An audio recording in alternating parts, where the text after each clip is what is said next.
Hello students, welcome to SRPS online studies. Today we are going to start our class 8 chapter number 8, that is cell structure and functions. Yes, cell structure and functions. Yes students, by the name of this chapter, what do you understand by? What have you know about the name cell? Yes, of course. We had studied earlier also in our 6th and 7th class. So, in this chapter, what we had studied about cell? We had studied about structure and what are the functions of the cell. Okay. Now, introduction. Introduction to the cell, structure and function. How? Yes. Discovery of the cell. Yes, Liv. Yes, students. We all know that living things are made up of one or more cells. For this reason, cells are known as the building blocks of life. Okay. So, as for that, discovery of the cell, who discovered cell? Robert Hooke is there in 1665. In 1665, Robert Hooke, he looked a thin slice of cork under the microscope that he had made and saw it was made up of some small box-like structures. And these boxes are separated from each other by a partition.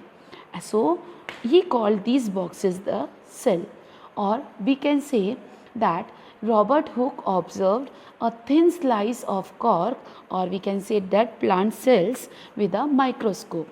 He described that what he observed as little boxes. I am saying so he looked a thin slice of cork under the microscope that he had made and saw that it was made up of so many small box like structures, and the boxes were separated from each other by a partition. He called these boxes cell. Okay, these little boxes as a cell. Yes, students, cells. Then who was the first person to observe living cells? Yes, discovery of the cells in this part, Anton van Leeuwenhoek in 1675. This was the first person who observed living cells.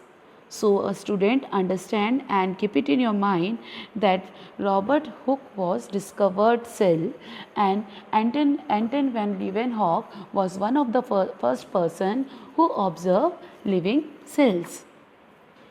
Yes, we know about some microscopes. Magnification.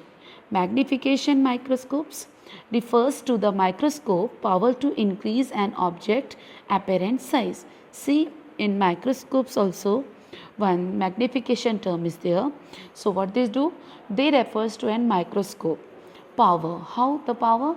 This is a microscope's power to increase an object apparent size, to have to be increase or apparent the size of an object. Resolutions. Resolutions refers to microscope's power to show detail clearly. So this is a part of microscopes. Yes. Now important thing is our cell theory. Who developed the cell theory? Any idea, students? So let us understand. Matthias Sladen and in 1838 concluded that all parts are composed of cells. See, in 1838 two German biologists are there, Matthias Sladen and Theodor Schwann. They both are the German biologists. So what they observed? They observed that the plants are composed of cells. Okay, they both observed that in 1838 and 39, Matthias Sladen and Theodor Schwann concluded that all animals are composed of cells. So what this Sladen say? Sladen says that all plants are composed of cells. And what Schwann say? Schwann says that all animals are also composed of cells. So one more scientist is there. Its name is Rudolf Virchow. In 1855, he determined that cells come from only other cells. So when we talk about the cell theory, that who discovered cell theory, we have to give a name of three scientists in that. That first one is Matthias Schleiden, second is Theodor Schwann, and the third one is Rudolf Virchow. So what they said in their cell theory, let's understand. Yes, what is a cell theory?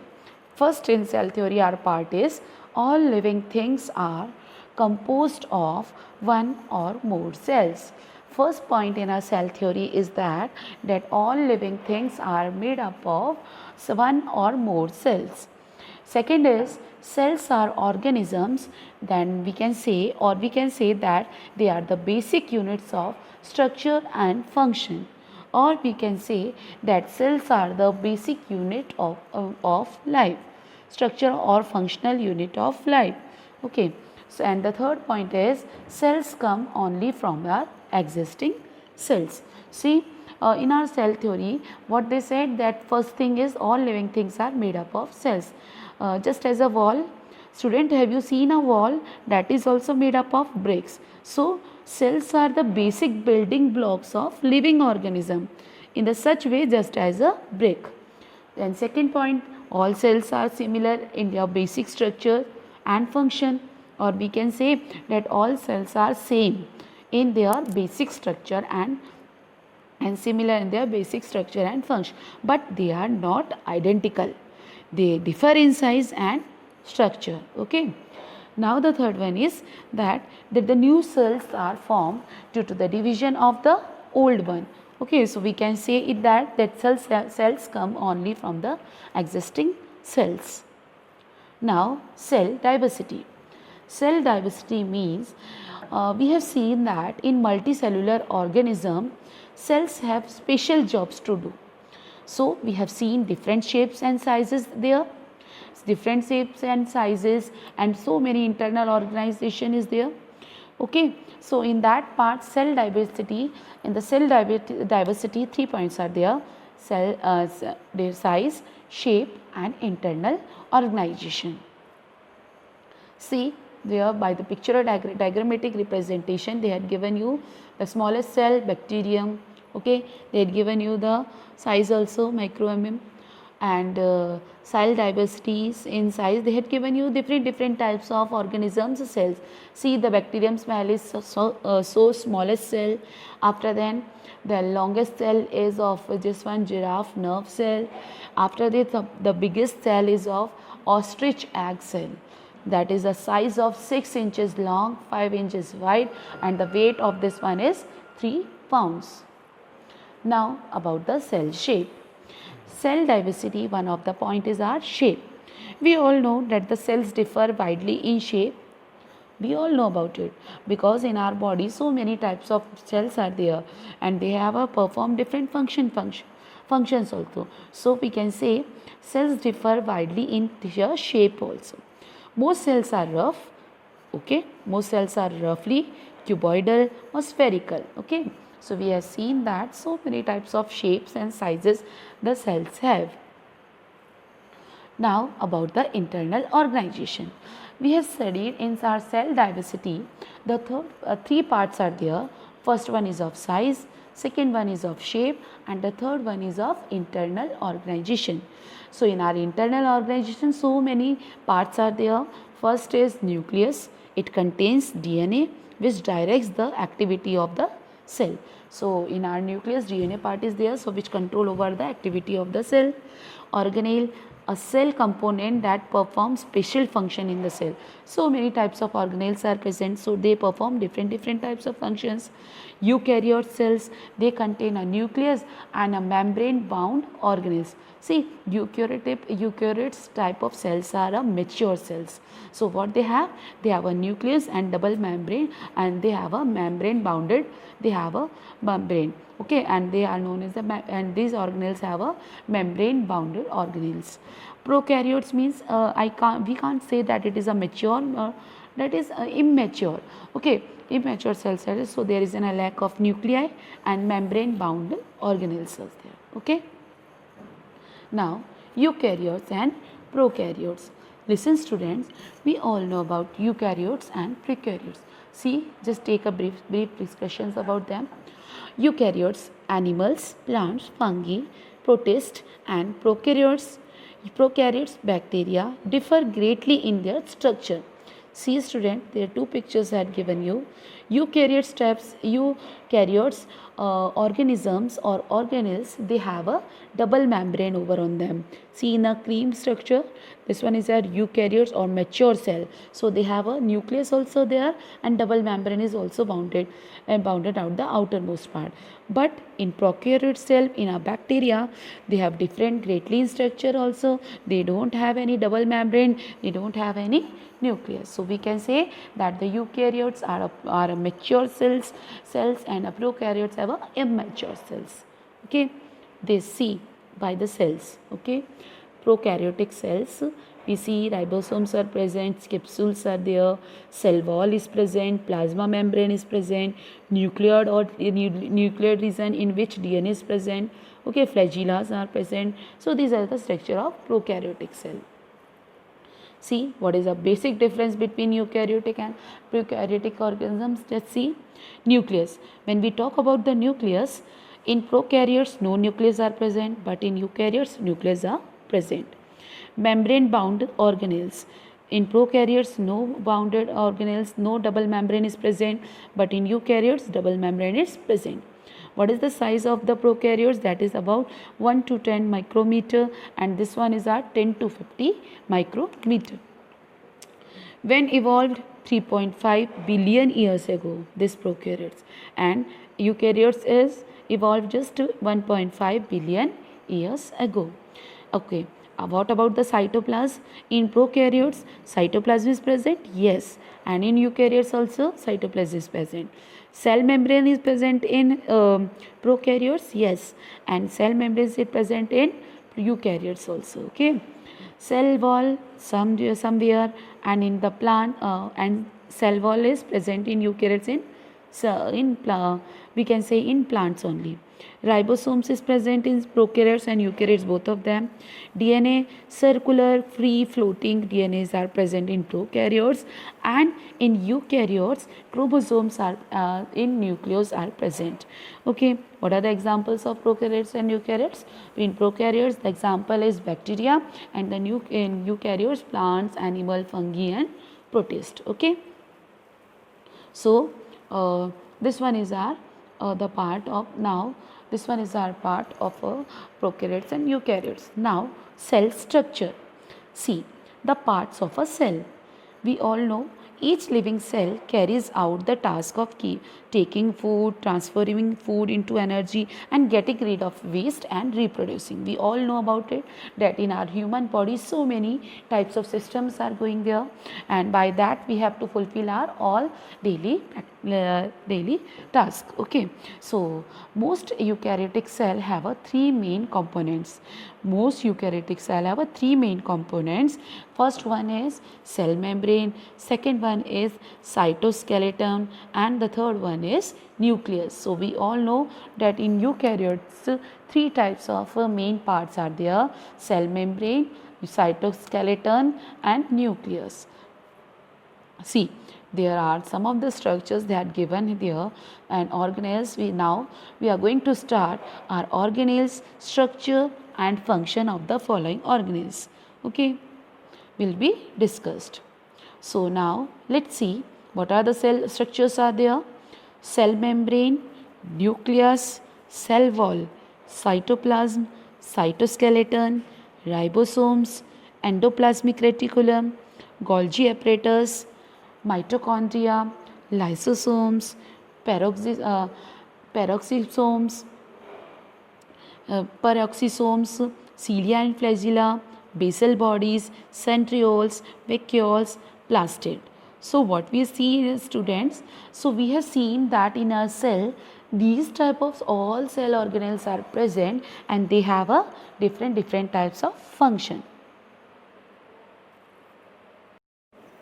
Yes, students. Now listen. So what we had studied about the organelles of the cell. So in that part we had discussed about that in our cell these type of so many cell organelles are present. Okay, and so now we are going to start one by one what are the structure, what are the functions of all of them. Now let's see our first part is cell membrane. What this does then, listen student, the cell membranes separates the cell from its surrounding. So we can say that the outermost membrane is our cell membrane. What they do, what is the function of this one? It protects the cell and give it a shape. It allows water, minerals and some other necessary substances to pass through it. So students, understand cell membrane. What is that? The cell membrane is the separate the cell from its surrounding. It means we can say that it is the outermost part. So what they do and what is the function? It protects the cell from the outermost any objections and give it a shape also, and it allows water, minerals and some other necessary substances to pass through it. Now the second one is cell wall.